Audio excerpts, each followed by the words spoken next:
जय मसीह की। एक और बार आपके भवन में आपने हमको स्वागत किया है और साथ ही साथ परमेश्वर का उपस्थिति को भी आपने स्वागत किया है।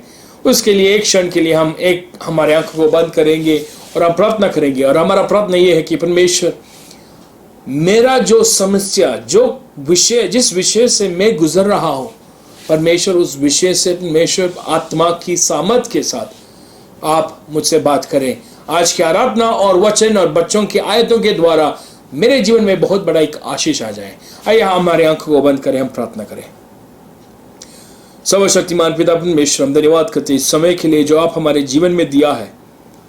आज के वचन के द्वारा, आज की आराधना के द्वारा, आज के आयतों के द्वारा परमेश्वर मेरे जीवन में से एक कार्य आप कर। आराधना के द्वारा परमेश्वर आपकी उपस्थिति मुझे महसूस करे। परमेश्वर वचन के द्वारा, आयतों के द्वारा मेरे जीवन में मेरा समस्या से जो कुछ भी विषयों से मैं गुजर रहा हूं, परमेश्वर उन विषयों के अनुसार परमेश्वर आपकी आत्मा के द्वारा मुझसे बात करें। और इससे ऊपर परमेश्वर मैं अपने शरीर को एक जीवित बलिदान की समान आपके हाथों में समर्पित करता हूं। यीशु मसीह के नाम से मांगते सुनो, ग्रहण कर, आमीन। आइए हम आराधना करेंगे कुछ गीतों के द्वारा। आराधना करते वक्त मैं विनती करूंगा कि आप सब हमारे साथ साथ गीत गा के परमेश्वर को आराधना करें। और ये गीत सिर्फ गीत नहीं गा रहे, हम परमेश्वर को आराधना कर रहे हैं। हमारे आवाज़ों के द्वारा हम परमेश्वर को स्तुति कर रहा है। और हम जब परमेश्वर को स्तुति करेंगे, परमेश्वर को उपस्थिति हम महसूस करेंगे। आइए हम परमेश्वर को आराधना करें। कुछ गीतों के द्वारा हम परमेश्वर को आराधना करने जा रहे हैं, लेकिन मेरा विनती ये है कि इन गीतों के शब्द आप भी हमारे साथ साथ गाइए, ताकि परमेश्वर को महिमा मिले। कितना अच्छा है वो, कितना गण्य है वो, यीशु ही मेरे जीवन का साथी। कितना अच्छा है वो, कितना गण्य है वो, यीशु ही मेरे जीवन का साथी। मेरी जरूरतों को पूरा करता है वो, कोई कठिन नहीं। कोई जरूरत है, परमेश्वर को बताइए। मेरी जरूरतों को पूरा करता है वो, कोई कठिन नहीं। एक और बार, कितना अच्छा है वो, कितना अच्छा है वो, कितना धन्य है वो, यीशु जीवन का साथी। मेरे साथ साथ चलने वाला परमेश्वर, ओ कितना अच्छा है वो, कितना धन्य है वो, जीवन का साथी। मेरी जरूरतों को पूरा करता है वो, कोई कठिन नहीं मुझको। मेरी जरूरतों को पूरा करता है वो, कोई कठिन नहीं।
संगति में सदा मिलती खुशी।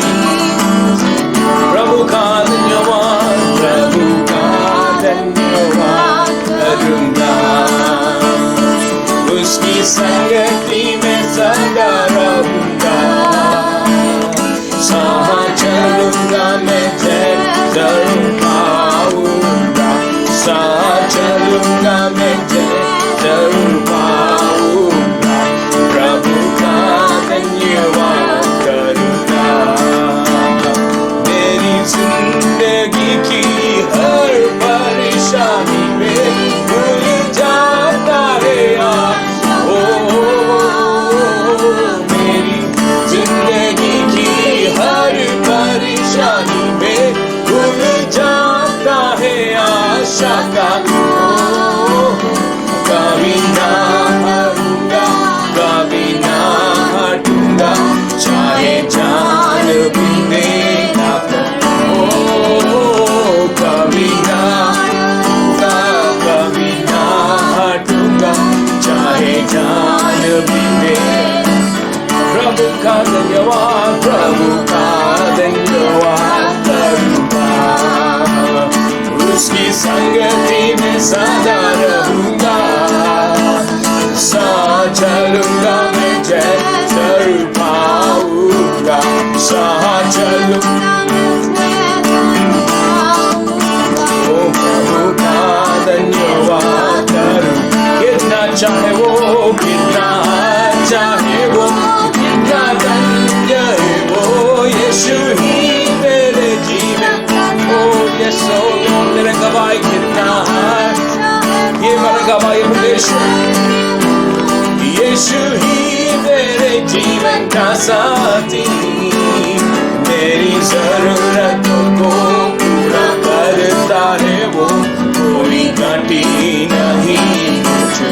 मेरी जरूरतों को पूरा करता है वो, कोई घटी नहीं। धन्यवाद, प्रभु का धन्यवाद करूंगा, उसकी संगति में सदा रहूंगा। साथ चलूंगा मैं जय जरूर पाऊंगा, साथ चलूंगा मैं जय जरूर। यस जीसस, प्रभु का मेरी आयु के दिन, मेरी आयु के दिन, पग पग में सदा तेरी सेवा को पूरी। ओ मेरी आयु के दिन, पग पग में सदा तेरी सेवा को पूरी। एक बारी समान चलता रहूंगा तेरी महिमा में। ओ एक बारी समान चलता रहूंगा तेरी महिमा में। ओ प्रभु का धन्यवाद, प्रभु का धन्यवाद करूंगा, उसकी संगति में सदा रहूंगा। साथ चलूंगा मैं जय जरूर पाऊंगा, साथ चलूंगा मैं जय जरूर। ओ साथ चलूंगा, साथ चलूंगा मैं जय जरूर पाऊंगा, साथ चलूंगा मैं जय जरूर पाऊंगा। एक बार साथ चलूंगा मैं जय जरूर पाऊंगा। कितना अच्छा परमेश्वर है हमारा। साथ चलूंगा तो जय जय जय। परमेश्वर हमारे लिए जय रखा है, परमेश्वर क्रूस के द्वारा हमको जयवंत किया है। Hallelujah, hallelujah Jesus, hallelujah Lord.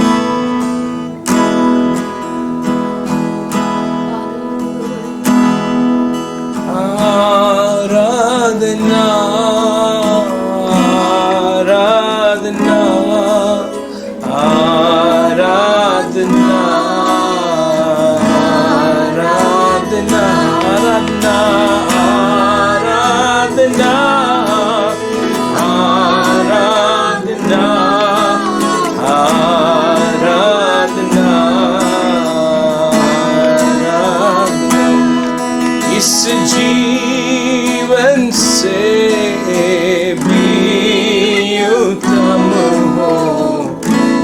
यीशु तुम मेरे लिए इस जीवन से भी उत्तम हो।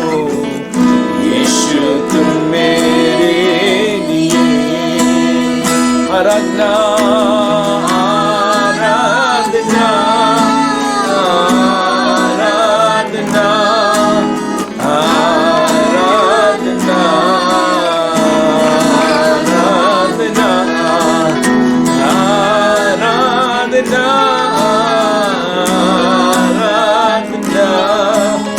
आराधना आराधना तेरे जैसा प्यार दे जो ना कोई है मसीह, तेरे जैसा प्यार दे जो ना कोई है मसीह। प्यार रे जान रे तुम ही है मेरी मंजिल। प्यार रे जान रे तुम ही है मेरी मंजिल। आराधना ओ आराधना आराधना आराधना आराधना आराधना आराधना तेरे जैसा है न कोई, तुलना किससे मैं करूं। तेरे जैसा है न कोई, तुलना किससे मैं करूं। है मसीह है प्रभु तुझ में शरण लूं मैं। है मसीह है प्रभु तुझ में शरण लूं मैं। आराधना आराधना आराधना आराधना। We give you praise. आराधना आराधना आराधना। ओ आराधना आराधना आराधना आराधना। यीशु तेरी हाज़ुरी में चाहूं, यीशु तेरा फजल ही मैं चाहूं। यीशु तेरी हाज़ुरी में चाहूं, यीशु तेरा फजल ही मैं चाहूं। तू बदलता मुझे, तू संभालता मुझे, अपने रूह के सामन से चलाता मुझे। तू बदलता मुझे, तू संभालता मुझे, अपने रूह के सामन से चलाता मुझे। यीशु तेरी इज़्ज़त में चाहूं, यीशु तेरा फजल ही मैं चाहूं। यीशु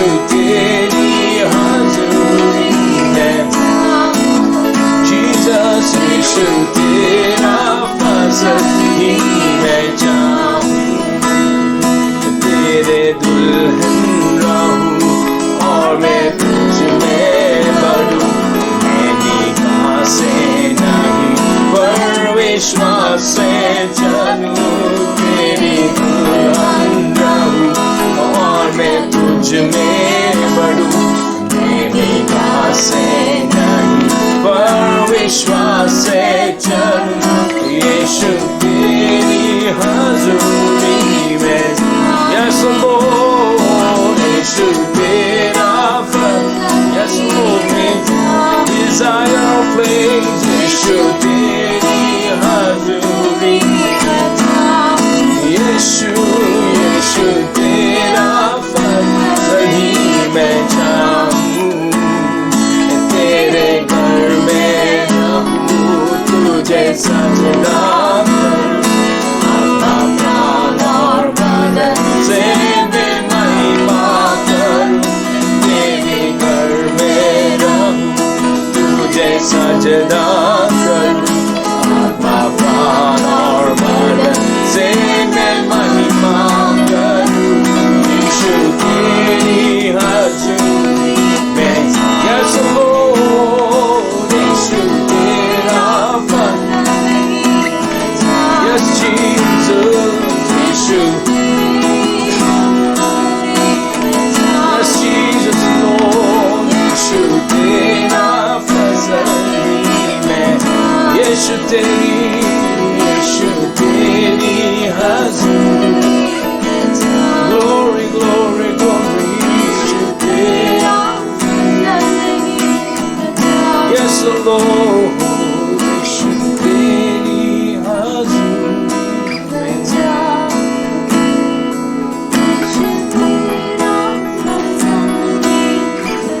मैंने एक क्षण के लिए परमेश्वर को बताया है,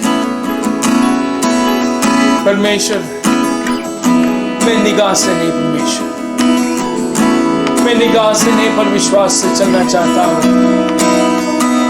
लेकिन परमेश्वर मेरे जीवन में बहुत सारे बातें ऐसे आते हैं परमेश्वर,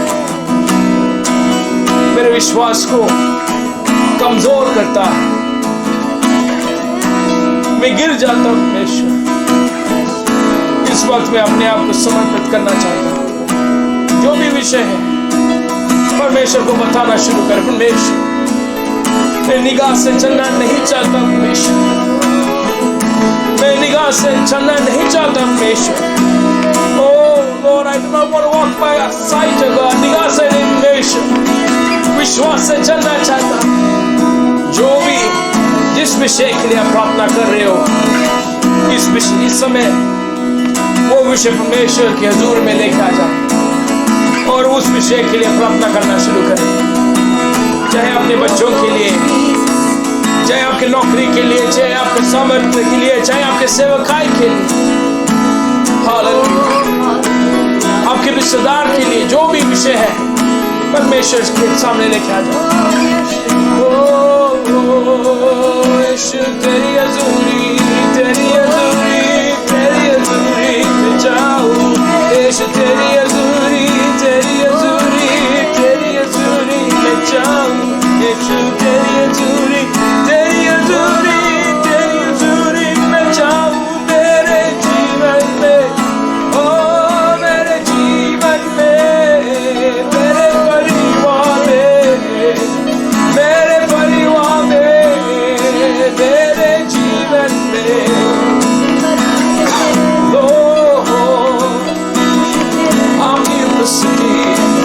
आपकी उपस्थिति से मुझे बढ़े, आपकी उपस्थिति से, आपकी उपस्थिति से बढ़े। ओ जीसस, जीसस, जीसस, जीसस, उस नाम को पुकारना शुरू करें। यीशु, यीशु, यीशु, यीशु, यीशु, यीशु, यीशु, यीशु, यीशु, नामों से जाना, मैं निगाह से नहीं, श्वास से चलूं, मैं निगाह से नहीं, श्वास से चलूं, आत्मा प्राण बदन से मैं महिमा करूं, मैं निगाह से नहीं, श्वास से, मैं आत्मा प्राण बदन से नहीं, मैं विश्वास से चलूंगा प्रभु, हर दिन प्रतिदिन, हर दिन प्रतिदिन, हर मुसीबत की अवस्था में आपको देखूंगा। Hallelujah,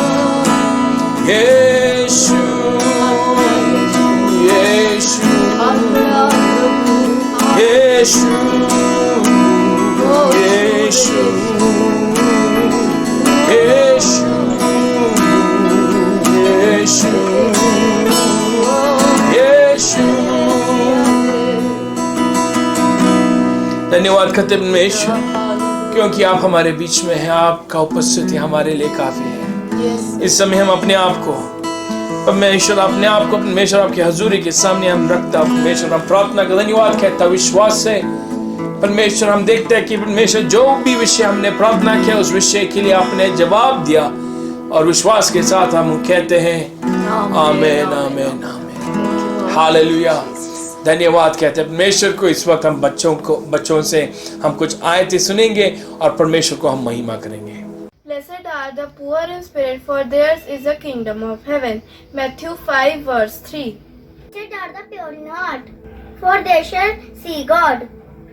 Matthew 5 verse 8. Matthew 5 verse 8. धन्य है वे जिनके मन शुद्ध हैं, क्योंकि वे परमेश्वर को देखेंगे। Matthew 6 verse 3 and 4. But when you give to the poor, do not let your left hand know what your right hand is doing, so that your giving will be in secret, and your Father who sees what is done in secret will reward you. Ask and it will be given to you. Seek and you will find. Knock and door will be open to you. Matthew 7:7. So when you pray, you should pray like this. Our Father, who art in heaven, hallowed be thy name. Thy kingdom come, thy will be done, on earth as it is in heaven. Give us this day our daily bread, and forgive us our trespasses as we forgive those who trespass against us. And lead us not into temptation, but deliver us from evil. Matthew 6 verse 9 to 13. Matthew chapter 7 verses 24. So then, everyone who hears my words and put themselves into practice is like a wise man who builds his house on a rock. Matthew chapter 7 verses 24. Matthew chapter 7 verses 13 and 14. Enter God's kingdom through the narrow gate. The gate that is large and the road that is wide will lead to ruin. Many people go that way. But the gate that is small and the road is narrow will lead to life, and few people will find it. Matthew chapter 7 verses 13 to 14. धन्यवाद बच्चे उन आयतों के लिए। बहुत सुंदर रीति से आपने अपनी आयतें बताया। मैं विश्वास करता हूँ ये आयतें अपने जीवन में एक बीज के समान कार्य करे और बहुत फल आपके जीवन में और जितने भी लोगों ने सुना उन लोगों के जीवन में भी लेके आएंगे। अभी समय है वचन सुनने के लिए। हमारे इंग्लिश सर्विस में हमको एक पासवान था, पास एबी वर्गी स्विट्जरलैंड से। वो मेरे एक खास दोस्त हैं। हम एक साथ हमारा पढ़ाई एक साथ हुआ था, और उन्हीं का प्रचार शिवा ट्रांसलेट करेंगे। वचन सुनते वक्त मेरा प्रार्थना ये है और आपका प्रार्थना ये होना चाहिए, परमेश्वर इस वचन के द्वारा मेरे जीवन में आप एक कार्य कर, मेरे जीवन में एक बदलाव लेके आ जाए। पवित्र आत्मा मुझसे बात करे। आइए हम वचन की ओर हम चले। Praise the Lord. सबको जय मसीह की। आज प्रभु के दास के द्वारा हमें इंग्लिश सर्विस में परमेश्वर ने जो वचन हमसे बात किया, उसी वचन को आप लोगों के सामने हिंदी में अनुवाद कर ले आने का मौका परमेश्वर ने मुझे दिया, इसलिए मैं परमेश्वर का धन्यवाद करती हूँ। आज के इस हालात में, जिस हालात में हम रहते हैं, हम सब जानते हैं पीड़ा भरी और व्याकुलता से भरी हुई एक अवस्था है। संसार भर में इस महामारी के कारण लोग पीड़ित हैं, अत्यंत व्याकुल है, और इस समय में लोगों के अंदर शांति नहीं है। लेकिन हम जो मसीही हैं, हम जो परमेश्वर के बच्चे हैं, प्रभु के वचन के अनुसार यदि देखें तो हमारा जो नींव है वो परमेश्वर का वचन है। वो हमारी परिस्थिति नहीं, हमारा नींव परमेश्वर के वचन में है। भजनकार इस प्रकार भजन संहिता 16 के 8 में कहता है, मैंने यहोवा को निरंतर अपने सम्मुख रखा है, इसलिए कि वह मेरे दाहिने हाथ रहता है, मैं कभी न डगमगाऊंगा। चाहे परिस्थिति कितनी भी विपरीत क्यों ना आए, यदि परमेश्वर को हम अपने सामने यदि हमेशा रखें तो हम कभी नहीं डगमगाएंगे। और इसी प्रकार नीति वचन 1 के 33 में लिखा है, परंतु जो मेरी सुनेगा वह निडर बसा रहेगा और बेखटके सुख से रहेगा। अंग्रेजी बाइबल में इस प्रकार लिखा है कि वो विपत्ति में भी, विपत्ति के समय में भी वो सुख से रहेगा जो मेरी सुनेगा। हालेलुया। हम जो परमेश्वर के बच्चे हैं, प्रभु हमसे यही चाहता है। अब हम इस विपत्ति के समय में हम रहते हैं, इससे ऐसे विपत्ति के समय में जब हम रहते हैं, यदि हमें निडर रहना है, यदि हमें सुख से रहना है, तो हमें परमेश्वर के वचन में स्थिर होना है। परमेश्वर के वचन में हमारे नींव को हमें डाल के रखना है, और वही चीज़ को पवित्र आत्मा आज हमारे द्वारा करना चाहता है। और इसीलिए पवित्र आत्मा आज हमारे पास इस वचन को ले आया है। अब हम जब वचन पढ़ते हैं, प्रेरितों के काम जब हम पढ़ते हैं, तो उसमें एक आयत ऐसा है जिस पे हम ज़्यादा ध्यान नहीं देते। पढ़ते पढ़ते कई बार उसको हम यूं ही पढ़ के छोड़ देते हैं, जैसे उस भाग के उस कहानी का एक भाग है, एक हिस्सा है करके हम उसको छोड़ देते, उस पर ज़्यादा ध्यान नहीं देते। लेकिन आज हम उसी आयत पे मनन करना चाहेंगे। आज हमारा पूरा संदेश उसी एक ही आयत के ऊपर आधारित है, और वो आयत ये है, प्रेरितों का काम 9 अध्याय उसका 31वां आयत। प्रेरितों 9 का 31, उसमें इस प्रकार लिखा है, इस प्रकार सारे यहूदिया और गलील और सामरिया में कलीसिया को चैन मिला और उसकी उन्नति होती गई, और वह प्रभु के भय और पवित्र आत्मा की शांति में चलती और बढ़ती गई। अब देखिए यहाँ पे लिखा है, इस प्रकार कलीसिया को क्या मिला? चैन मिला, और वो प्रभु के भय में और पवित्र आत्मा की शांति में चलती रही और बढ़ती गई। और लेकिन उसकी शुरुआत में वो जो लिखा है, इस प्रकार माने इसके पीछे एक कहानी है, एक भूमिका है। इस भूमिका को यदि हम देखें तो ये जो है, ये कलीसिया, ये पहली सदी की कलीसिया के बारे में लिखा है। और पहली सदी की कलीसिया को प्रेरितों के काम पहले अध्याय से उस अध्याय तक जब हम पढ़ते हैं तो हम बहुत सारी चीज़ों को देखते हैं। सबसे पहले तो जब प्रभु यीशु के दोबारा मरने के बाद, जी उठने के बाद जब वो चले जाते हैं, फिर जब चेले लोग सब एक साथ बैठते हैं, तब उनको एकदम से याद आता है, उनको वो समझ जाते हैं कि अरे हमारे बीच में से एक तो कम हो गया। यूदा जो है, इस्करियोत यूदा, वो चला गया, वो है नहीं। 12 चेलों में से अब हम सिर्फ 11 है, अब हमें एक और को चुनना है। तो सबसे पहले उनका कन्फ्यूजन वो था। ठीक है, उस चीज़ को उन्होंने अपनी बुद्धि से कैसे भी करके, प्रार्थना करके, फिर उन्होंने एक और व्यक्ति को चुन लिया, 12 चेले हो गए। लेकिन वहाँ से जब वो आगे बढ़ते हैं, थोड़े समय के बाद पतरस और यूहन्ना जब वो मंदिर में जाते हैं, तो वहाँ पे जो फरीसी है और जो सदूकी है, वो पतरस और यूहन्ना को पकड़ते हैं, उनको डांटते हैं, उनको मारते हैं और उनको डराते हैं, उनको चेतावनी देते हैं कि आगे से कभी इस मंदिर के अंदर तुम प्रवेश नहीं करना। और इस प्रकार जब वो मतलब बाहर से कलीसिया को, उस समय की पहली सदी की कलीसिया को बाहर से जो परेशानी है शुरू हो जाती है, बाहर से जो पीड़ा है शुरू हो जाती है फरीसी और सदूकियों के द्वारा। और फिर उसके आगे के अध्यायों में जब हम जाते हैं पढ़ते पढ़ते, तो हम ये देखते हैं कि कलीसिया के अंदर से भी परेशानी शुरू हो जाती है, आपस में एक प्रॉब्लम शुरू हो जाता है।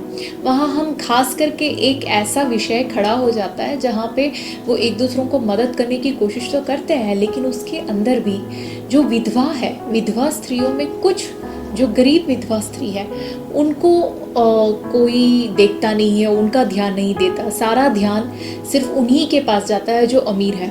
तो वहाँ पे भी एक क्लैश होता है, एक लड़ाई, एक कलीसिया के अंदर के अंदर ही एक परेशानी शुरू हो जाती है। तो अब यहाँ हम देखते हैं इस पहली सदी की कलीसिया को बाहर से भी पीड़ा मिलती है और अंदर से भी ये लोग आपस में लड़ते हैं और एक तड़पना अंदर से भी शुरू हो जाता है।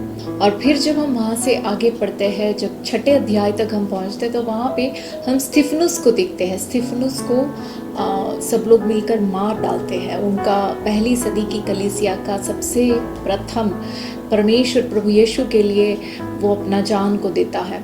और उसके बाद कलीसिया को बुरी तरह से साउल जो है वो पीड़ा देने लगता है। उस साउल को परमिशन मिलता है, वो अधिकारियों से परमिशन लेटर लेकर अधिकार के साथ मसीही भाई बहनों को पहली सदी की कलीसिया को पीड़ा देने शुरू हो जाता है।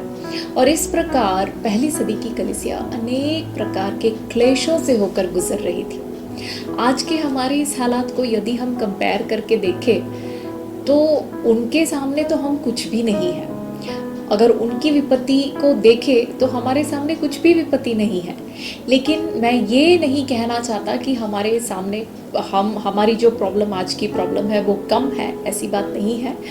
हमारी प्रॉब्लम भी हमें भी आज बहुत प्रॉब्लम है। हम आपस में मिल नहीं सकते, हम जो भी है हमें ऑनलाइन के ज़रिए ही हम एक दूसरों से बात कर सकते हैं या मिल सकते हैं या संगति रख सकते हैं।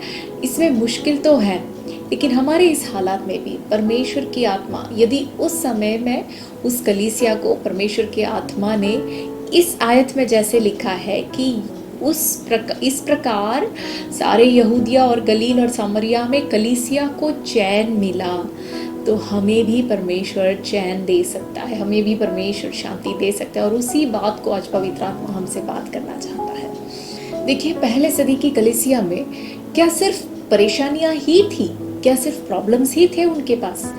नहीं, यदि हम और भी ध्यान से देखें तो शुरू से ही उस कलीसिया के साथ परमेश्वर ने बहुत ही अचंभित काम किए। इसकी प्रेरितों के काम पहले अध्याय में ही हम देख सकते हैं किस प्रकार पवित्र आत्मा उन पर उतर आता है।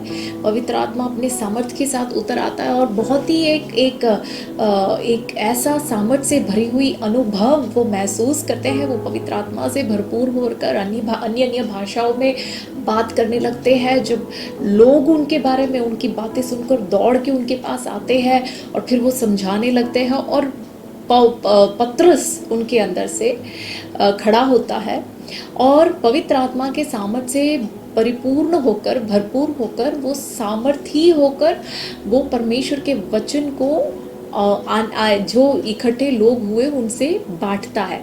यही पत्रस जो पहले डरपोक था, वही पत्रस जिसने पहले यीशु को धोखा दिया था, वही पत्रस जिसने यीशु को त्याग कर बोला था कि मैं इसको जानता तक नहीं हूँ, वही पत्रस आज खड़ा होकर वो यीशु के बारे में बोलता है। और वहाँ पे हम देखते हैं कि क्योंकि पत्रस ऐसे करके बोलता है, उसके एक ही प्रचार में 3000 लोग एक साथ कलीसिया के साथ जुड़ जाती है। और फिर बाद में वही पौलुस के बारे में, जिस साउल के बारे में हमने देखा, साउल पौलुस कैसे बन जाता है। साउल अधिकार के साथ जब मसीही लोगों को मारने के लिए जाता है तो रास्ते में किस प्रकार प्रभु यीशु उसको दर्शन में अपने आप को प्रकट करते हैं और कैसे उसका मन बदल जाता है, कैसे वो यीशु के लिए काम करने लग जाता है। तो इस प्रकार के अचंभित काम, बहुत बड़े बड़े काम पहली सदी की कलीसिया के अंदर साथ साथ होता जाता था। और जब हम आगे पढ़ते हैं हम देखते हैं किस प्रकार ये कूश देश का वो जो खोजा है वो किस प्रकार प्रभु यीशु के बारे में जानता है। फिलिपुस उसके पास पवित्र आत्मा उसको ले जाता है। फिलिपुस को पवित्र आत्मा बल देता है कि इस कूश देश से ये जो खोजा आया है, जो कूश देश की रानी का खजांजी है, उसके रथ के साथ साथ दौड़ने का सामर्थ्य फिलिपुस को पवित्र आत्मा देता है। और फिलिपुस के द्वारा पवित्र आत्मा उससे बात करता है और कैसे वो प्रभु में विश्वास करता है, कैसे वो उसी दिन बपतिस्मा लेता है। और जब वो वापस अपने देश जाता है तो बाद में हम इतिहास में देख सकते हैं कि उस एक व्यक्ति के कारण कैसे सुसमाचार कूश देश में पहुंचता है और उसके ज़रिए पूरे अफ्रीका में सुसमाचार फैलता है। और इसी प्रकार उस पहली सदी की कलीसिया को किस प्रकार परमेश्वर अलग अलग रीति से इस्तेमाल करता है। तो उनके साथ जो है पीड़ा था, विपत्ति थी, लेकिन उसके बीच में परमेश्वर उनके द्वारा अचंभित काम भी करता है। ऐसी बात नहीं है कि उनके साथ सिर्फ बुरा बुरा होता था, बुरी बातें होती थी, चिंता के कारण के काम होते थे उनके बीच में, लेकिन उसके साथ ही परमेश्वर भले काम भी करता था। उसके साथ ही परमेश्वर उनके द्वारा बहुत अचंभित काम भी करता था। और फिर वहाँ लिखा है कि इसीलिए इस प्रकार कलीसिया में क्या हुआ, एक चैन का समय, एक शांति का समय। वहाँ इस प्रकार लिखा है कि यहूदिया, गलील और समरिया में एक चैन का समय, मतलब हर तरह की पीड़ा जो बाहर से सताव जो बाहर से होती थी, वो सताव रुक गई कुछ समय के लिए। लेकिन अब सवाल यहाँ पे ये है कि इन लोगों ने, इस पहली सदी की कलीसिया ने इस चैन का कैसे इस्तेमाल किया, इस शांति का कैसे इस्तेमाल किया।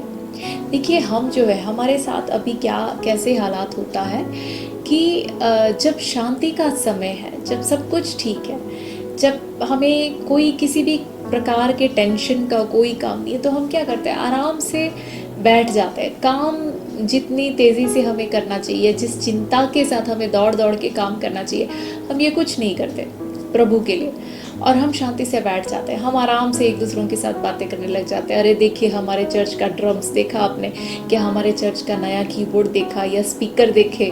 तो इससे हमारा पूरा ध्यान इसी चीज़ों में लगा रहता है।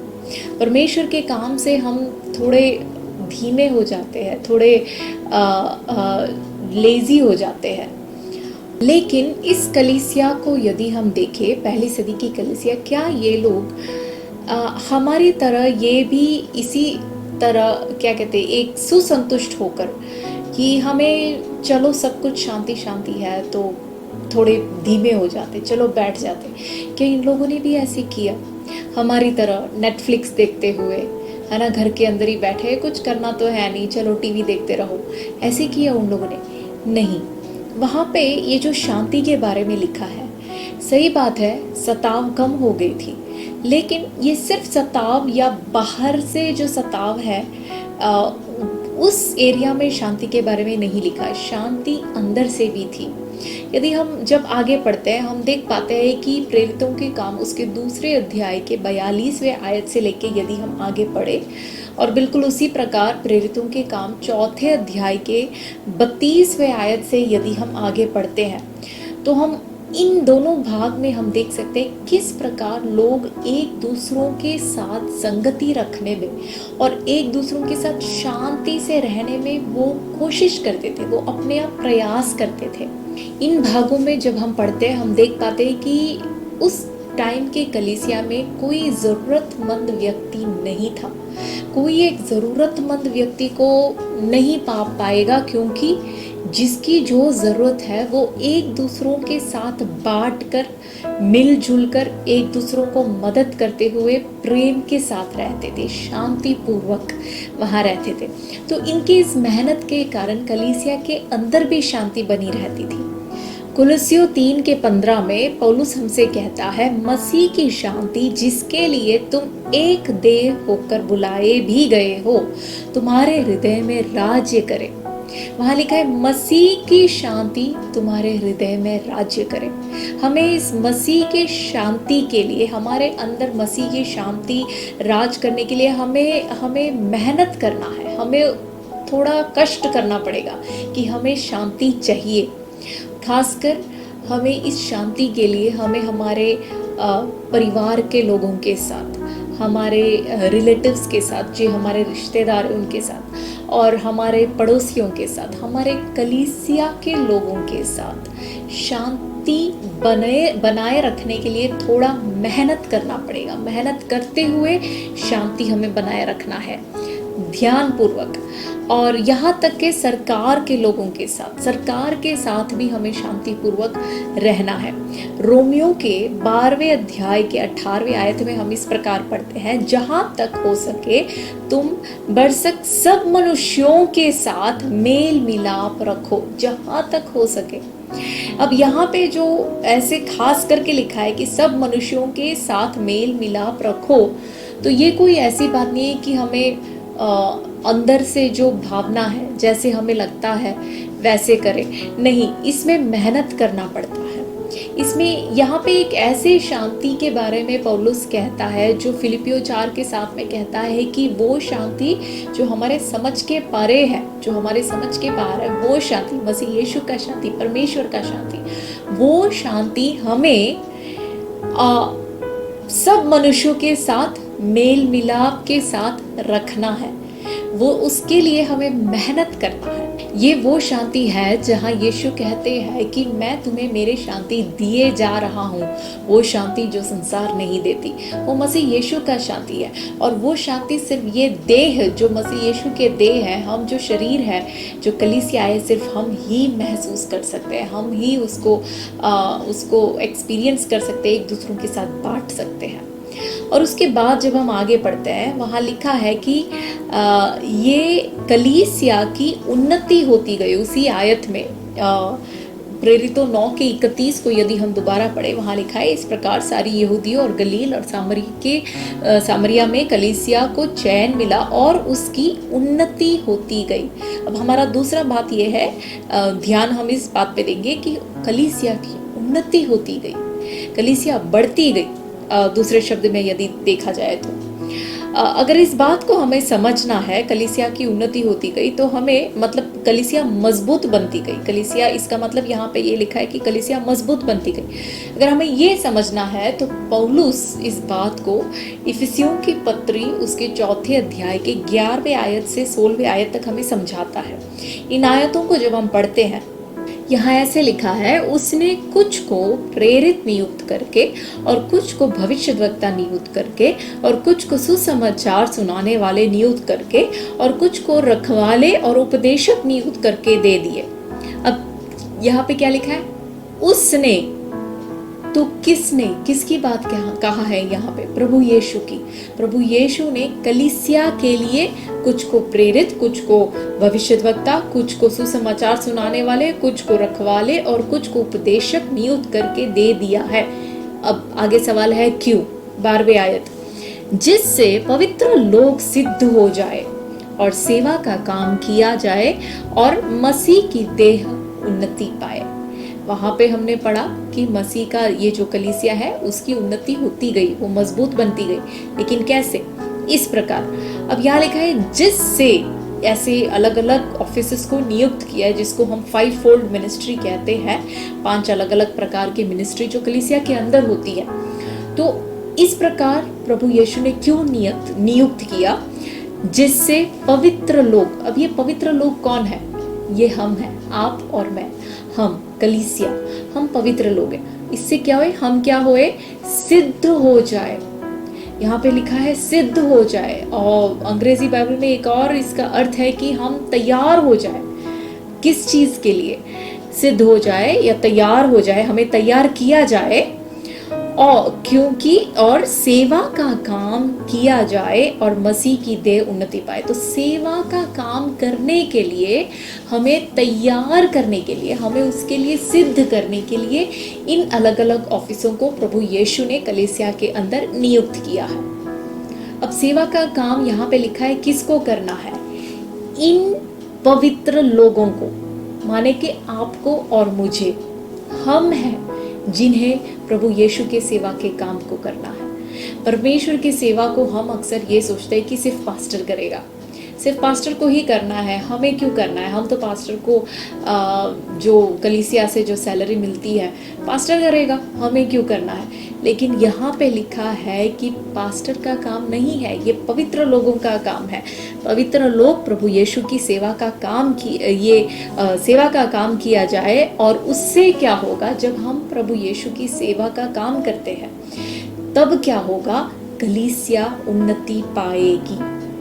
या ये माने कि यदि देह, ये जो मसीह की देह जो कलीसिया है, इसकी उन्नति यदि होना है, तो हम, आप और मैं, हमें प्रभु के लिए काम करना जरूरी है। अब हम सोचेंगे हम कैसे प्रभु के लिए काम करें, लेकिन जैसे पौलुस समझाता है कि ये जो देह है, मसीह की देह लिखा है, तो मसीह का देह मतलब शरीर में हर एक अंग का अलग अलग काम है और हर एक अंग अपना अपना काम करना ज़रूरी है। यदि कोई भी एक अंग ये सोचेगा कि मैं काम नहीं करूँगा तो काम नहीं होगा, वो देह की उन्नति नहीं होगी, वो देह की बढ़ोतरी नहीं होगी। बिल्कुल उसी प्रकार जब हम एक कलीसिया के अंग है तो हमें से हर एक व्यक्ति को अपना अपना काम, प्रभु की सेवा अपनी अपनी रीति में करना ज़रूरी है। सिर्फ तभी ही मसीह की देह या तो फिर कलीसिया की उन्नति या तो फिर बढ़ोतरी होगी। अब हम आगे पढ़ते हैं 13वां आयत। 13वें आयत में लिखा है कि जब तक कि हम सब के सब विश्वास और परमेश्वर के पुत्र की पहचान में एक न हो जाए और एक सिद्ध मनुष्य न बन जाए और मसीह के पूरे ढील ढोल तक न बढ़ जाए। कब तक हमें सेवा में काम करते रहना है, कब तक हमें मसीह की सेवा करते रहना है, कब तक कलीसिया की बढ़ोतरी होनी है? जब तक कि हम सब के सब विश्वास और परमेश्वर के पुत्र की पहचान में एक न हो जाए और एक सिद्ध मनुष्य न बन जाए। अब देखिए यहाँ पे सिद्ध मनुष्य लिखा है, एक परफेक्ट मैन, लेकिन अंग्रेजी बाइबल में लिखा है मैच्योर मैन, माने कि एक परिपक्व पाया हुआ व्यक्ति, एक ऐसा व्यक्ति जो बालक नहीं है। जब एक बच्चा छोटा होता है, जब वो बालक होता है तो वो परिपक्व नहीं है, लेकिन जब वो बड़ा होकर जब एक इंसान बन जाता है, एक मनुष्य बन जाता है, एक बड़ा इंसान मैच्योर हो जाता है, तभी उसको परिपक्व हम कहते हैं। बिल्कुल उसी प्रकार हमें से किसी को मसीह में बालक होते नहीं रहना है, हमें बढ़ना है, हमें एक परिपक्व मनुष्य तक बनना है। यहाँ पे सिद्ध मनुष्य अंग्रेजी बाइबल में, हिंदी बाइबल में लिखा है, लेकिन इसका मूल शब्द अंग्रेजी बाइबल में परिपक्व है। परिपक्वता हमें पाना है, तो यदि उस तक हमें पहुँचना है तो हमें काम करते रहना है। और वहाँ पे भी एक नापतन दिया गया है कि परिपक्व मनुष्य, लेकिन किसकी तरह एक परिपक्व मनुष्य हमें बनना है और मसीह के पूरे डील डॉल तक न बढ़ जाए। मसीह के डील डॉल मतलब हमें मसीह के साथ अपने आप को कंपेयर करना है। हमें कभी भी किसी भी व्यक्ति के साथ, हमें एक दूसरों के साथ तुलना नहीं करना कि मुझे उसके समान बनना है या मुझे इनके समान बनना है, मुझे उस पास्टर के समान बनना है, मुझे इस पास्टर के समान बनना है। नहीं, हमें मसीह के समान बनना है, मसीह के डील डॉल तक न बढ़ जाए। हमें अपने आप को हमारे आत्मिक बढ़ोतरी में, आत्मिक उन्नति में सिर्फ एक ही मापदंड है और वो है मसीह यीशु। 14वें आयत में लिखा है कि ताकि हम आगे को बालक न रहे जो मनुष्यों की ठग विद्या और चतुराई से, उनके भ्रम की युक्तियों के और उपदेश के हर एक झोंके से उछाले और इधर उधर घुमाए जाते हो। ये किसके साथ होता है? जो बालक रह जाते हो उनके साथ। तो हमें बालक नहीं रहना, वरन 15वें आयत, वरन प्रेम में सच्चाई से चलते हुए सब बातों में उसमें जो सिर है अर्थात मसीह में बढ़ते जाए। यहाँ पे दोबारा हमें बढ़ोतरी के बारे में प्रेरित याद कराता है और वो फिर से हमें यही याद कराता है कि हमें किसके समान? मसीह के समान। मसीह में हमें बढ़ना है, मसीह जितना बढ़ना है, और वो क्योंकि वो हमारा सिर है। हमारा एक ही कंपैरिजन होना चाहिए, सिर्फ मसीह यीशु। किसी और के साथ हमें अपने आप को तुलना नहीं करना। 16वें आयत में हम पढ़ते हैं, जिससे सारी देह हर एक जोड़ की सहायता से एक साथ मिलकर और एक साथ घटकर उस प्रभाव के अनुसार जो हर एक अंग की ठीक ठीक कार्य करने के द्वारा उसमें होता है, अपने आप को बढ़ाती है कि वह प्रेम में उन्नति करती जाए। प्रेम में उन्नति करती जाए। देखिए यहाँ पे प्रेरित पौलुस हमें समझाता है कि जब एक एक व्यक्ति अपने आप जब मसीह में बढ़ता है तो पूरे कलीसिया, पूरे मसीह का जो देह है वो एक साथ बढ़ता है। और जब एक साथ देह बढ़ता है इसका मतलब कलीसिया की उन्नति होती है। और ये सिर्फ तभी होता है जब कलीसिया के अंदर चैन हो, जब कलीसिया के अंदर एक दूसरों के साथ शांति के साथ, प्रेम के साथ जब हम रहते हैं, तब जब एक व्यक्ति की बढ़ोतरी, जब आत्मिक बढ़ोतरी होती है तो पूरी कलीसिया की बढ़ोतरी एक साथ होती है। पहले थिस्सलुनीकियों 5:11 में पौलुस कहता है, इस कारण एक दूसरे को शांति दो और एक दूसरे की उन्नति का कारण बनो, जैसा कि तुम करते भी हो। पौलुस कहता है हम एक दूसरों को शांति जब देते हैं, एक दूसरों के साथ मेहनत इसके लिए करते हैं कि मुझे प्रेम के साथ रहना है, शांति के साथ रहना है, मेरे भाई के साथ, मेरे बहन के साथ, तब हमारी आत्मिक उन्नति भी होती है और एक दूसरों की उन्नति के कारण बनो। रोमियो की पुस्तक 15वां अध्याय उसके 2 आयत में इस प्रकार लिखा है, हम में से हर एक अपने पड़ोसी को उसकी भलाई के लिए प्रसन्न करे कि उसकी उन्नति हो। मतलब हमारा मकसद ये होना चाहिए कि मुझे खुद भी बढ़ना है प्रभु में और मेरे भाई को, मेरे बहन को आत्मिक रीति से उन्नति में ले आना है, उनको उन्नति होना है। यदि ऐसे होना है तो प्रेम में, शांति पूर्वक, चैन से एक दूसरों के साथ रहना है। माने कलीसिया के अंदर चैन और शांति के लिए हमें मेहनत करना है। पहला पुत्रुस 2:5 में इस प्रकार लिखा है, तुम भी आप जीवते पत्थरों के समान आत्मिक घर बनते जाते हो, जिससे याजकों का पवित्र समाज बनकर ऐसे आत्मिक बलिदान चढ़ाओ जो यीशु मसीह के द्वारा परमेश्वर को ग्रहण हो। तो यहाँ पे लिखा है, पौलुस कहता है कि हम जीवते पत्थर हैं। अब देखिए, यदि जीवते पत्थर है, यदि पत्थर में जान है तो वो अपने आप में निकल के जा सकता है। एक बनाने वाले के हाथ में वो अपने आप को यदि अधीन कर नहीं रहता, तो यदि उसकी मन है, यदि उसको इच्छा करता है कि मुझे नहीं बैठना यहाँ पे, तो उठ के चल के जा सकते, क्योंकि वो जीवता पत्थर है। यहाँ पे पौलुस क्या कहता है कि जीवते पत्थरों के समान आत्मिक घर बनाते जाओ। पहले उसने मसीह के कलीसिया को मसीह के देह के साथ तुलना किया, यहाँ पे एक घर के साथ तुलना करता है, आत्मिक घर के साथ, और कहता है हम में से हर एक व्यक्ति जीवते पत्थर है।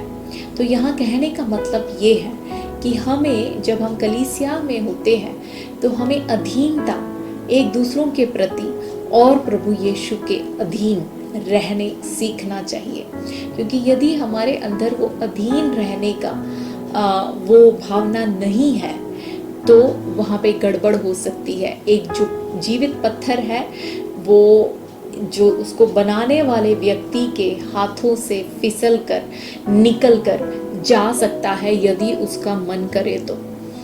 देखिए, जब एक दीवार बनी होती है, उस दीवार के अंदर कहीं पे भी अगर एक ईंट यदि वो लूज है, यदि वो हिलता है, तो वो पूरे दीवार को कमजोर कर देती है। बिल्कुल इसी प्रकार कलीसिया के अंदर जब हम जीवते पत्थर हैं तो हमें अधीनता, सबमिशन जो है वो सीखना और प्रैक्टिस करना जरूरी है। अब हम वापस हमारे उस मुख्य आयत को एक और बार पढ़ेंगे, एक प्रेरितों के काम 9 अध्याय उसके 31वें आयत में, जिसमें से हमने अब तक मनन किया उस आयत को। उसमें यहाँ ऐसे लिखा है कि इस प्रकार सारे यहूदिया और गलील और सामरिया में कलीसिया को चैन मिला। इस बात पे हमने ध्यान दिया कि कैसे चैन मिला। उन्होंने जब चैन मिलने के लिए क्या किया और उस समय पे उन्होंने क्या किया एक दूसरों को चैन देने के लिए, और उसकी उन्नति होती गई। तो जब चैन मिला तो उनकी उन्नति हुई, और कैसे चैन मिलता है, जब चैन उनको होता है तो कैसे उन्नति हुई, इस बात को हमने देखा। अब हम आगे बढ़ते हैं। और वह प्रभु के भय में वो बढ़ती रही, प्रभु के भय में कलीसिया बढ़ती रही।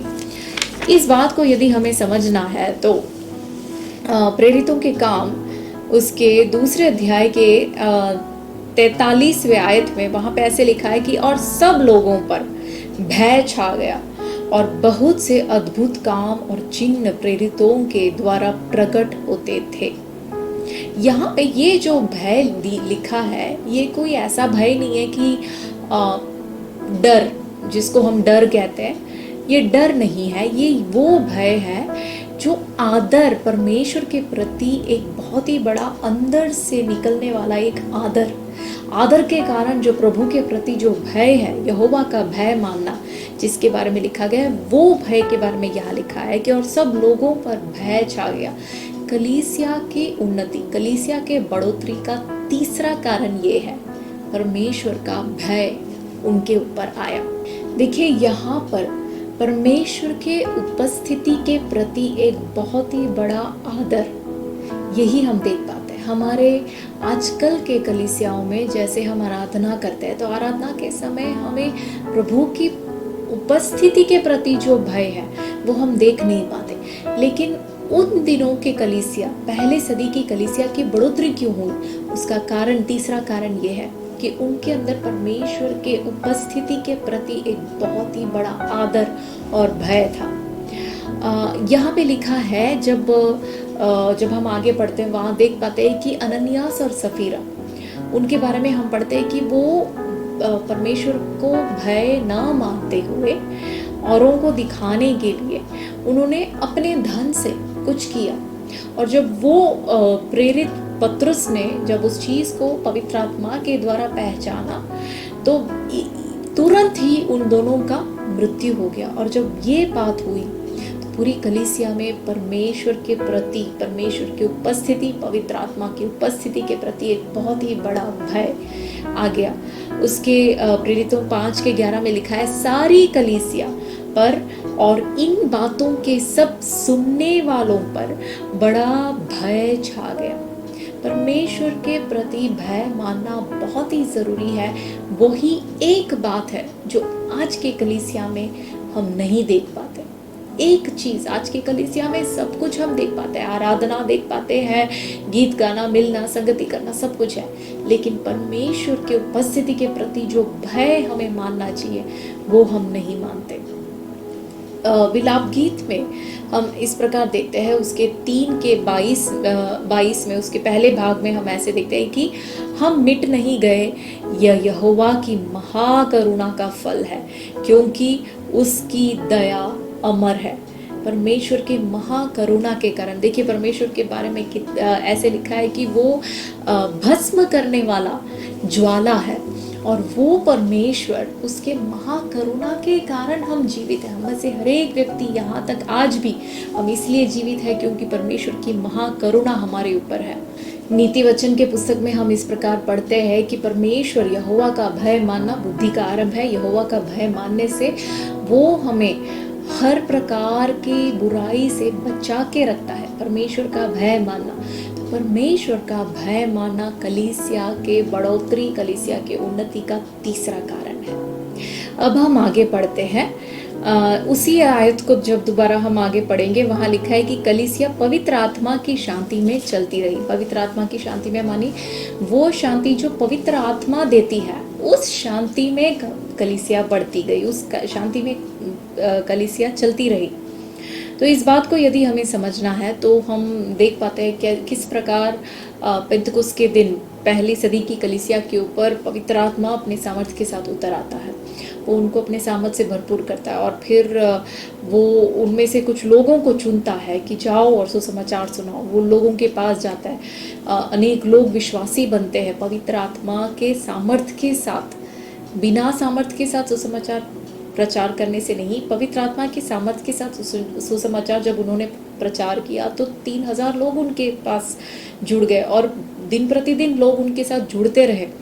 और फिर हम देखते हैं कि पवित्र आत्मा के सामर्थ्य के द्वारा चमत्कार और बड़े बड़े चिन्ह उनके बीच में होते रहे, और उनके तंगी मुसीबतों के बीच में, उनके क्लेश के अवस्था के बीच में पवित्र आत्मा किस प्रकार उनको शांति देता है। तो ये सब चीज़ों से हम एक बात को समझ सकते हैं कि कलीसिया के बढ़ोतरी के लिए पवित्र आत्मा का उपस्थिति होना, पवित्र आत्मा का सामर्थ्य होना बहुत ज़रूरी है। देखिए यूहन्ना के पुस्तक 14वें अध्याय के 16 से लेके यदि हम पढ़े, 16, 17 और उसके 26 में भी हम ऐसे देखते हैं। यूहन्ना उसका 14 का 16 से लेके मैं पढ़ना चाहूँगी। यहाँ यीशु इस प्रकार कहते हैं, मैं पिता से विनती करूँगा और वह तुम्हें एक और सहायक देगा, एक और सहायक, जैसा मैं हूँ बिल्कुल मेरी तरह एक और सहायक, कि वह सर्वदा तुम्हारे साथ रहे। ये जो पवित्र आत्मा है वो हमेशा हमारे साथ रहने के लिए प्रभु यीशु ने हमें दिया है, और ये हमारा सहायक है। हमारे हर परिस्थितियों में हमें मदद करने वाला, हमें सहायता करने वाला एक सहायक, अर्थात सत्य का आत्मा जिसे संसार ग्रहण नहीं कर सकता, क्योंकि वह न उसे देखता है और न उसे जानता है। तुम उसे जानते हो क्योंकि वह तुम्हारे साथ रहता है। पवित्र आत्मा हमारे साथ रहता है, हर पल हर घड़ी वो हमारे साथ रहता है, और वह तुम में होगा, वो हमारे अंदर है। अब हम प्रेरितों के नए नियम में आगे जब पढ़ते हैं तो पौलुस कहता है कि क्या ही तुम नहीं जानते कि तुम पवित्र आत्मा के मंदिर हो, तुम्हारा शरीर पवित्र आत्मा का मंदिर है। तो यहाँ पे यीशु कहता है और वह तुम में रहेगा, वो तुम में होगा, वो हमारे अंदर रहेगा, और आज वो हमारे अंदर रहता है। आगे जब हम इसकी 26वें आयत को पढ़ते हैं, वहां लिखा है, परंतु सहायक अर्थात पवित्र आत्मा जिसे पिता मेरे नाम से भेजेगा, वह तुम्हें सब बातें सिखाएगा और जो कुछ मैंने तुमसे कहा है वह सब तुम्हें स्मरण कराएगा। आज भी प्रभु यीशु हमें जो कुछ भी सिखाया, जो भी बातें हमें सिखाए, वो पवित्र आत्मा हमें स्मरण कराता है। एक कलीसिया को आगे बढ़ने के लिए पवित्र आत्मा की जरूरत है। यूहन्ना 16:8 में लिखा है, वह आकर संसार को पाप और धार्मिकता और न्याय के विषय में निरुत्तर करेगा। वो पवित्र आत्मा के बारे में लिखा है कि पवित्र आत्मा वह आकर संसार को पाप और धार्मिकता और न्याय के विषय में निरुत्तर करेगा। यदि हम जो प्रभु यीशु के लिए काम करने के लिए, जो कलीसिया है, हमें यदि प्रभु यीशु के लिए काम करना है तो हमें पवित्र आत्मा के सामर्थ की जरूरत है। हमें पवित्र आत्मा के उस मूव की जरूरत है, उसके उस गाइडेंस की, कि आज के कलीसिया को पवित्र आत्मा की जरूरत है। जिस प्रकार पहली सदी की कलीसिया में पवित्र आत्मा का काम होता था, बिल्कुल उसी प्रकार आज के हमारे कलीसिया में भी पवित्र आत्मा के सामर्थ्य की जरूरत है। हमारे आराधनाओं में पवित्र आत्मा के सामर्थ्य से भरी हुई आराधना होना जरूरी है। हम ऐसे नहीं कि हम सिर्फ गीत गाए, हम जब हम और लोगों से जब प्रभु यीशु के बारे में बताते, एक कहानी के रूप में हम बता सकते हैं, लेकिन जब तक पवित्र आत्मा के सामर्थ्य, पवित्र आत्मा की सहायता हमारे साथ नहीं है, तो उस सामर्थ्य के साथ हम प्रभु यीशु के बारे में लोगों को नहीं बता सकते। और जब तक पवित्र आत्मा के सामर्थ्य के साथ हम नहीं बताते, तो लोगों को प्रभु में ले आना मुश्किल है। और जब हम इसी आयत में से आगे जब मनन करेंगे, प्रेरितों के काम 9:31, तो इस आयत को दोबारा पढ़ते हैं। वहां लिखा है, इस प्रकार सारे यहूदियों और गलील और सामरिया में कलीसिया को चैन मिला और उसकी उन्नति होती गई, और वह प्रभु के भय और पवित्र आत्मा की शांति में चलती रही। तो अब हमने देखा कि किस प्रकार कलीसिया में चैन मिला, किस प्रकार कलीसिया की उन्नति होती गई, किस प्रकार कलीसिया बढ़ती गई या मजबूत बनती गई, और किस प्रकार परमेश्वर के भय में वो रहे। और हमने चौथी बात ये देखा, किस प्रकार वो पवित्र आत्मा के शांति में वो बढ़ते गए, वो चलते गए। और आखिरी 5वां मुद्दा इसी आयत में से हम ये देखेंगे कि उसका आखिरी 2 शब्द जो है, और बढ़ती गई, और कलीसिया बढ़ती गई, कलीसिया बढ़ती गई। जब एक कलीसिया के अंदर शांति है, अंदर एक दूसरों के साथ प्रेम है, जब अंदर एक दूसरों के साथ शांति और प्रेम और चैन से रहने के लिए लोग मेहनत करते हैं, तत्पर होते हैं। दूसरी बात, जब वो एक दूसरों की आत्मिक उन्नति के लिए काम करते हैं, जब एक दूसरों को आत्मिक उन्नति में वो बढ़ाते हैं, मसीह का देह समझते हुए। तीसरी बात, जब वो अपने आप को आत्मिक जीवित पत्थरों के समान आत्मिक घर को बनाने में अधीनता के साथ एक दूसरों को उन्नति देने में तत्पर होते हैं। चौथी बात, जब परमेश्वर का भय इनमें बना रहता है, परमेश्वर का बहुत ही बड़ा भय जब कलीसिया के ऊपर बना रहता है, और उसके बाद हम उसी कलीसिया में यदि वो पवित्र आत्मा का सामर्थ्य भी हो, पवित्र आत्मा के सहायता के साथ, पवित्र आत्मा के उस सामर्थ्य के अंदर रहते हुए जब वो आराधना करते हैं, जब वो संगति रखते हैं, जब वो दूसरों के साथ सुसमाचार बांटते हैं, ये सभी चीज जब पवित्र आत्मा में होकर करते हैं, तो फिर इसका फल क्या होना चाहिए?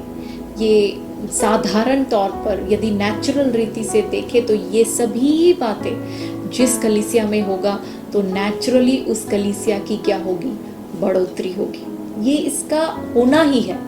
इस तरह एक कलीसिया यदि रहे तो उसको उसकी बढ़ोतरी होने के लिए उसको किसी भी तरह की ट्रिक करने की ज़रूरत नहीं है, किसी भी तरह की ढोंग करने की ज़रूरत नहीं है।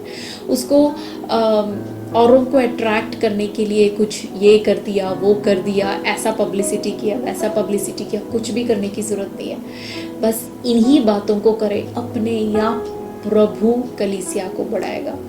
प्रेरितों के काम 2:47 में इस प्रकार लिखा है, और जो उद्धार पाते थे उनको प्रभु प्रतिदिन उनमें मिला देता था। प्रतिदिन उनमें मिला देता था। कौन?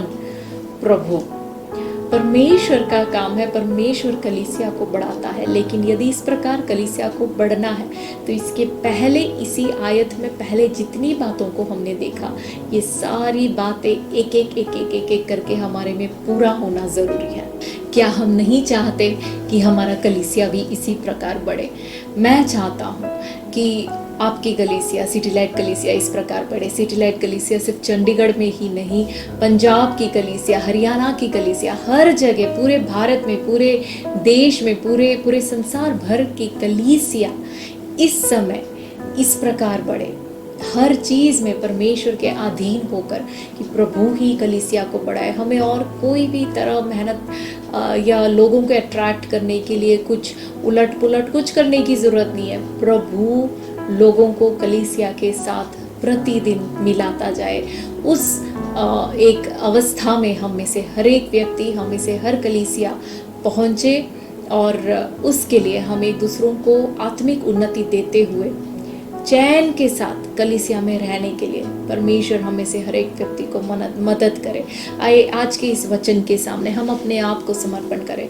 हम अपने आप को समर्पण करते हुए परमेश्वर से कहे, प्रभु हमें परमेश्वर एक ऐसी कलीसिया बना परमेश्वर, हालेलुया, कि हम प्रभु कलीसिया के अंदर और बाहर परमेश्वर इस विपरीत परिस्थितियों में, परमेश्वर आज के इस हालात में, इस महामारी के समय में जहाँ लोगों के अंदर चैन नहीं है परमेश्वर, जहाँ बहुत लोग अलग अलग प्रकार की परेशानियों से होकर गुजर रहे, प्रभु हम आपसे मांगते हैं हमें चैन दे परमेश्वर, हालेलुया। बाहर से चैन और अंदर से चैन हम चाहते परमेश्वर। प्रभु सहायता कर कि हम आत्मिक उन्नति पाए परमेश्वर। हमें से हर एक व्यक्ति, जब हम व्यक्तिगत रूप में आत्मिक उन्नति पाए, एक दूसरों को आत्मिक उन्नति दें और एक दूसरों के साथ शांति पूर्वक रहने के लिए हम मेहनत करें प्रभु। अब जैसे अभी तेरे वचन में देखा कि हम परमेश्वर कलीसिया के रूप में हम उन्नति पाएंगे प्रभु, हालेलुया। और परमेश्वर तेरे भय मानते हुए एक कलीसिया होने के नाते प्रभु, हमारे कलीसिया में हर एक व्यक्ति के अंदर प्रभु तेरा भय, बहुत ही बड़ा एक तेरा भय आए परमेश्वर। ऐसा ना हो परमेश्वर कि हमें से कोई भी, जैसे तेरे वचन में लिखा है कि यदि हम तेरा भय नहीं मानते तो हम पाप में गिरते परमेश्वर। हमें से कोई भी व्यक्ति पाप में ना गिरे, लेकिन तेरा भय मानते हुए पूरी कलीसिया आज हमारे वचन को, हमारे आवाज को सुनने वाले हर एक व्यक्ति के अंदर प्रभु एक ऐसा भय तेरे प्रति आए परमेश्वर। एक आदर के साथ जो भय है वो भय आए परमेश्वर, और तेरे पवित्र आत्मा से प्रभु तू हमें भर दे। हमें से हर एक व्यक्ति को परमेश्वर, खास कर उन लोगों को जिन्होंने पवित्र आत्मा की सामर्थ्य को आज तक चखा नहीं है परमेश्वर, उनको प्रभु तेरे पवित्र आत्मा के सामर्थ्य से भरपूर कर दे प्रभु। एक पूरे कलीसिया के, खासकर प्रभु हम अपने आप को, सिटी लाइट कलीसिया को तेरे हाथों में समर्पण करते हैं कि तेरे पवित्र आत्मा के सामर्थ्य से भरपूर होकर हम प्रभु जिए। इस प्रकार जब हम जिएंगे परमेश्वर, हम विश्वास करते हैं कि तू ही हमारे कलीसिया को बढ़ाएगा, तू ही प्रभु कलीसिया को बढ़ाएगा परमेश्वर। हम चाहते हैं कि तू कलीसिया को बढ़ा, हर एक व्यक्ति को परमेश्वर आत्मिक रीति में तू बढ़ा। आने वाले दिनों में परमेश्वर तेरे हाथ को हम अपने ऊपर देखना चाहते हैं प्रभु। धन्यवाद परमेश्वर कि तूने हमारी प्रार्थना को सुना। यीशु के नाम में हम मांगते हैं, आमीन आमीन। धन्यवाद कहते हैं कि उस वचन के लिए परमेश्वर जो हमारे कलीसिया के लिए लेके आया हम अंतिम प्रार्थना करें।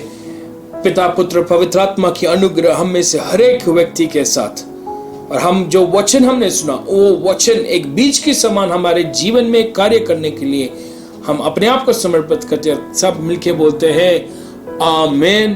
परमेश्वर आप सबको आशीर्वाद करे। अगला हफ्ता हम दोबारा मिलेंगे। जय मसीह।